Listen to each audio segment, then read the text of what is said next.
Hello and welcome to C Programming Arithmetic Operators. So what are arithmetic operators? Well, these are mathematical operations such as addition, subtraction, multiplication, division, and remainder division. So computing division and not giving me a decimal value, but rather a remainder value. So recall that all these values that we were talking about are represented in binary. So these operators must be implemented slightly differently underneath. So the way that they work underneath is going to be different depending on what type you deal with. Now, those details aren't particularly important right now, but just keep that in the back of your mind. So here are some of the basic operators. So we have something like addition, which is our plus sign. We have subtraction, the minus sign. Multiplication is our star, and division is the slash, and the modulus sign is the percent sign. So there are two other specific operators in C, which are the increment and decrement operators, and they look like this. You take a variable and add a plus plus symbol or a minus minus symbol, and these are postfixed to the end of a variable. And what it actually does, it either adds one to the current variable and stores it in that value, or subtracts one. So there is such thing, just like in mathematics, as a order of operations. We consider this operator precedence. So expressions in C evaluate from left to right. These rules state that these operators have a particular order of evaluation. So the order is multiplication, division, modulus, addition, and subtraction. So here are some examples of this. It should be fairly intuitive how to do this if you have taken a basic algebra or pre-algebra course before. And if not, I'd probably recommend just giving a refresher of something called PEMDAS. Those rules are still relative here. So one of the things that people get hung up on is the modulus operator. So what does the modulus do? Well, what the modulus does is it actually returns the remainder of division. So if you think about this as whole number division, and we do not have any decimal values, what we're going to do is we're going to say, okay, how many times can 5 go into 12? Well, 2. It can't go into a 3, so we have a remainder of 2, so we have a 2 here. And for this particular division, we have 18 and 3. Well, that can go into 18 6 times, but there's no remainder, so we have a 0. And this last one, think about it for a second. We have 21 modulus 10. So 10 can go into 21 twice, but there's a remainder, and that remainder is 1. So fairly straightforward, and we'll see more examples of this in live code. So again, the increment operator is something that just has a value. You add the postfix to the variable. So we declare a variable I, and we set it to 0. We output that. We increment it, and then we output it again, and it should be 1 at this particular point in time. So there's such thing again as a prefix and a postfix, actually, turns out. So you can actually either postfix it or prefix it, and these will give different results depending on how you use them. So in a prefix, the increment is going to happen before the evaluation of the variable. Now the opposite will occur in a postfix. You will evaluate the variable's value and then add 1 to it. And you can see that being displayed here. The only difference is on line 7 of these programs, and it is the prefix and the postfix. So the decrement operator works exactly the same way. It has so we have an I variable. We say it is 10. We print out that I variable. We decrement it, and then we output the I variable again, and you can see that it is 9. Just like the addition prefix and postfix for our increment, we have pre and postfixes for our decrement. So again, works exactly the same way. The only difference is in this line number 7 here. So the other important thing to note is that parentheses can change the order of operations. So look at this equation here. We have 10 times 3 plus 1. Okay, so in a mathematical sense, or even in our program evaluation, we would do the multiplication first and then the addition. Now, in this equation, we have parentheses. We have the parentheses denoting that we need to do the addition first before the multiplication, giving us a vastly different result. So you can see that I do these two things to the same variable I, and they do indeed output these two results here. So wrapping up what we covered in this particular lecture is that the C programming language has arithmetic operations built into it. So things like multiplication, division, modulus, addition, subtraction, these things are already given to you for primitive types, the things that we've discussed previously. So integers, floats, doubles, all of these things have the ability to use these particular functions. Not functions in the sense of a C programming functions, but a operator, a multiplication operator, or division, or addition, and so on and so forth. The other thing to note is that the modulus operator is the division remainder. It's very important to remember. You'll see some use cases for this later. So increment and decrement operators are shortcuts to add or subtract one from a variable's value. These have postfix and prefix, and depending on your needs, will depend on which one you need to choose from. And the other important thing to note is that parentheses can actually change the order of operations of an expression. So rather than relying on the equation to properly be formatted or use operator precedence, you can instead enforce it through your parentheses, even if it is already following the precedence. And that's just to be explicit. And we can see an example of this in our code, which we'll go ahead and go to now. All right, let's go ahead and start digging into our code examples for our arithmetic operations. So the first thing we're going to do, like we always do, is create our main.c file. And we're going to go ahead and open up that file and do our regular hello world implementation, just to go ahead and give us a nice base. So we'll say hello world, and we can go ahead and compile this and just make sure that we're running. Okay, great. So let's go ahead and just make some variables into x equals, let's say 10, and let's say int y equals 5. And let's just output those to the screen in a nice and neat format here.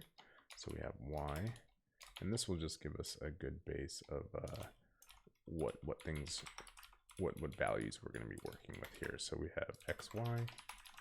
So let's just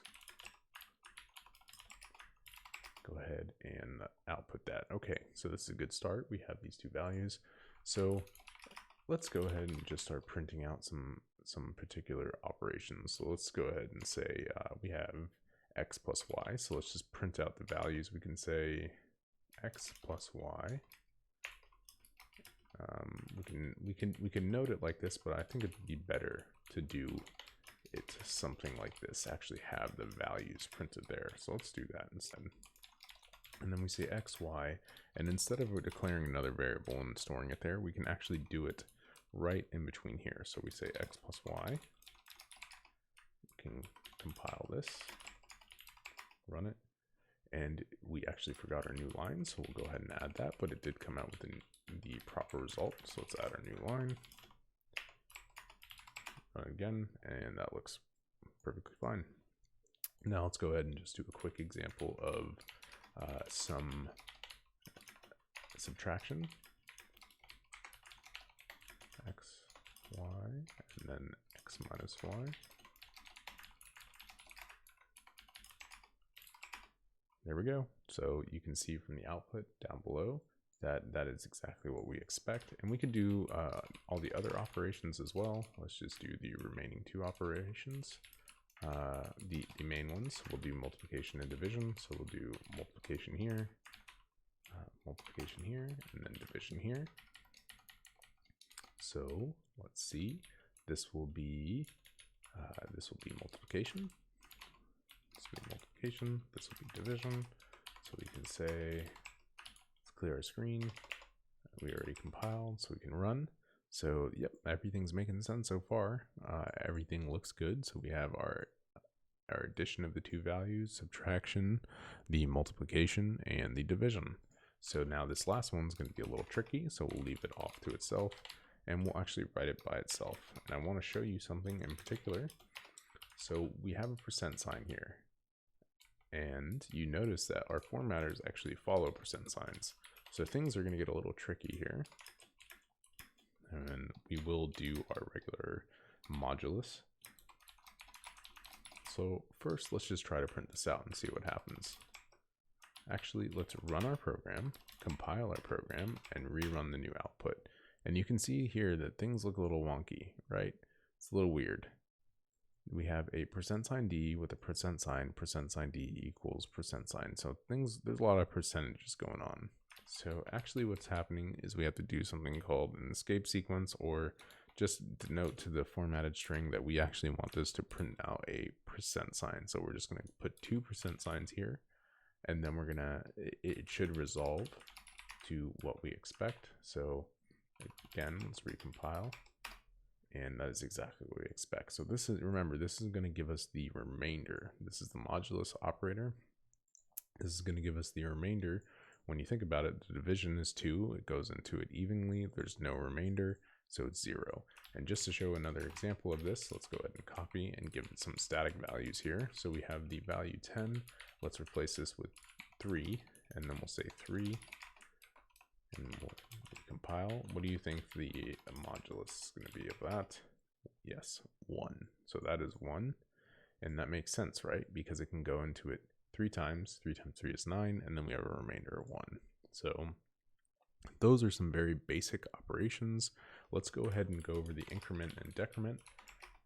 Now, we know that there's both postfix and prefix, and we've already seen kind of examples of that, but let's go ahead and go over it again. So we have our x value, and we're going to go ahead and output x here, and we're probably going to do it a few times.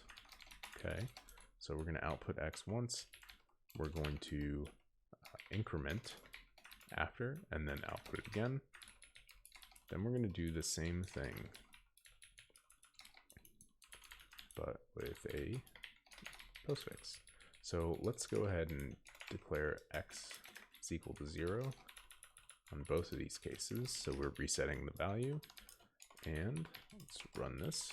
And you can see, let's walk through this particular code here. So this is the first 3, and better yet, let's do this. Let's give ourselves a little line separator here. Kind of break things apart.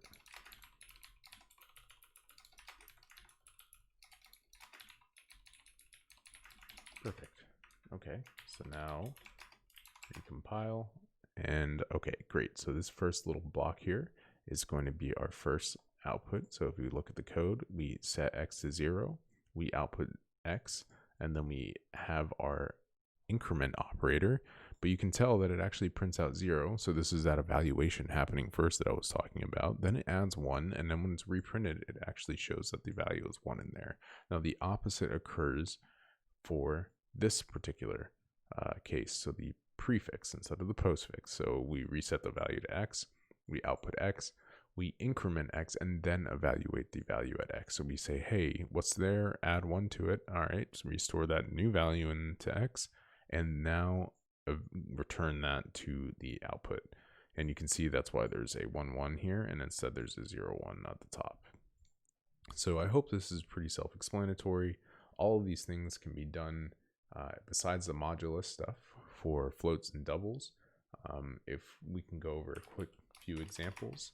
So we can say a float, let's just say float f, and then let's just make two floats, f and g, to 2.5, and why not?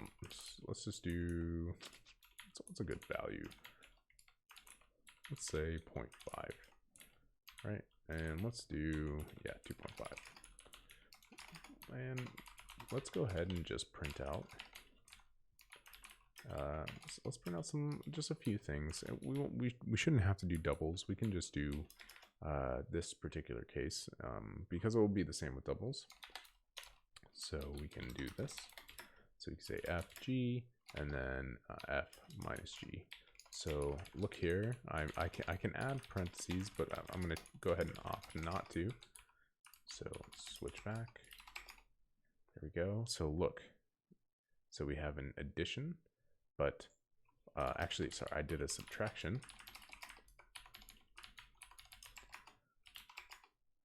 And there we go. That's the result we were looking for. And we can go ahead and swap this to subtraction now. Again, I think that these examples that I'm showing you are pretty self-explanatory. I hope these are not confusing, but generally I think that these things, if you've taken any basic math course before, I think it should be pretty self-explanatory. We have a value inside of one variable and a value in another, and we're adding and subtracting, and we can do multiplication, division, but there's one thing that I'd want to show you. So this is a particularly interesting thing that can occur. You can actually truncate values through floats by doing division or some type of multiplication. So let's just go ahead and try that real quick. So let's just output our floats like normal, but we're not going to minus. Let's just do a multiplication. So an f slash n, and let's see what the result is of f times g, not x. And matter of fact, since I really like the way this was formatted before, let's come back up to the top, yank that guy, paste it back down here, change these to f, g, that to f, and this is going to be f, and this is going to be g. Just because it looks nice. So let's go ahead and run this. Okay, great. So you see that this is the particular value when we multiply our 2.5 times 0.5. Okay, so everything looks good now. So let's just change one particular thing and see what happens. So you remember, %d is supposed to print out our integer value. So what do we think is going to happen here? So an integer versus a float. So we're going to, remember, think about this. We're going to print out an integer, not a float. So what is going on here? Look at this mess. Isn't this crazy? Well, something happened that wasn't what we expected. And now again, this is an example of taking something that was returned in a particular format and reinterpreted as another. Remember that there's a particular way for you to represent a binary value of integers and a binary value of floats. These are different. So in order to do those operations, we have to explicitly class them before we do them. So for instance, if I wanted to do that, what I'd have to do would look probably something like this. I have to explicitly cast each of these. So this is how you do a cast. You're going to put a name of a particular type in front of the variable's name, and you're going to cast it to that particular type. So you're saying, hey, read this in as this particular type. So let's see what this outputs now. And now this seems a little bit more reasonable when you think about it. So what we're doing is we're actually truncating this whole portion when we're casting. We're saying, hey, change this from a float now to an integer. And now this is an integer. Well, what would this be if this was an integer value? So it'd actually be 0. So we'd have 2 times 0, which is 0. So this is a little tricky. Casting is something that we may get into a little bit later. probably when we start talking about different types of structs, but this is a good explanation, or I guess a good way to visualize them. I can also go over one more thing for casting, just to be a little bit more specific. Let's go ahead and make a new int. We'll call it W. So let's go ahead and just cast the value of F into W and output W, so that way you get an idea of what is going on here. So matter of fact, let's do F and W, so that way you know explicitly what is going on here.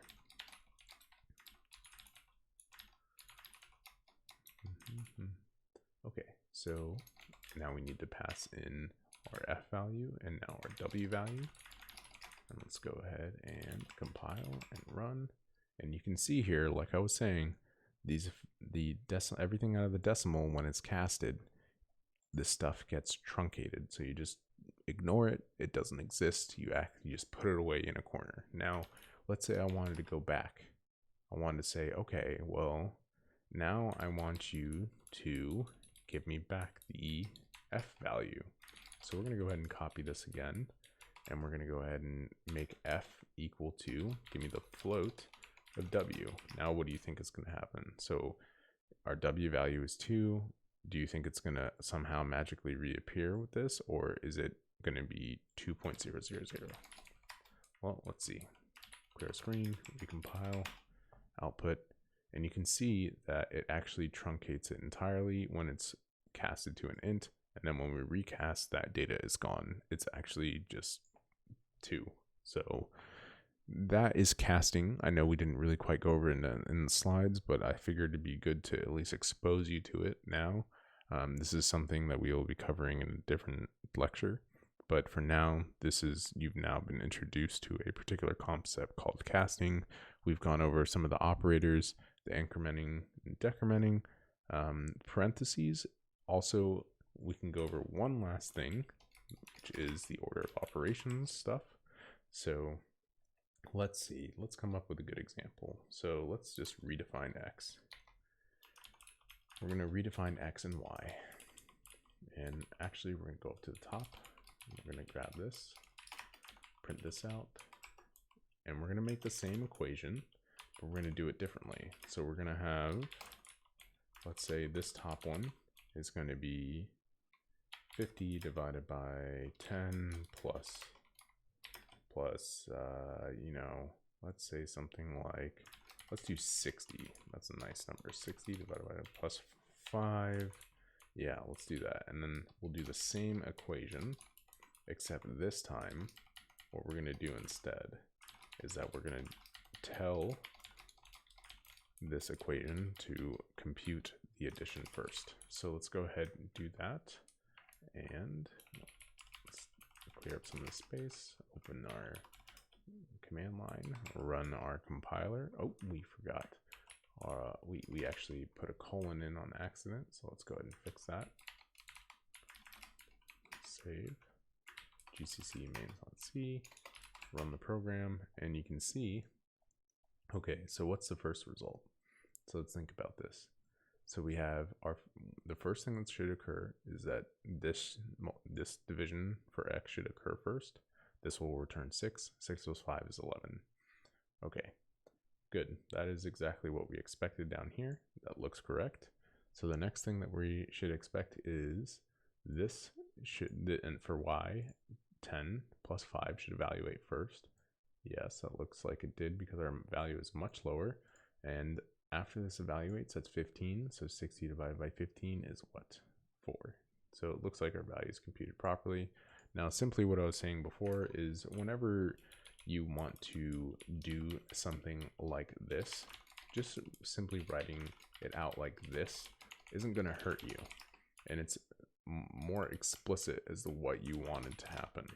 So if I were to compile this and rerun it, you'll see that X still has the same value. I'm just expressing it differently. So I can go ahead and undo this and just express it this way for you again, and simply output X again here to show you that it is indeed same result. Yep. Great. So thanks for watching this particular lecture. I know we kind of went over a little bit more than what we covered in the lecture, but sometimes I think it's okay to expose you for things off the cuff. Programming is a lot like this in real life, to be honest. You just think of things and you just try them out. It's really a trial and error thing, and it's good to just get used to experimenting and figuring stuff out. So great. I'm glad that you made it this far. Let's go ahead and keep continuing. Thanks, and I hope to see you in the next lecture.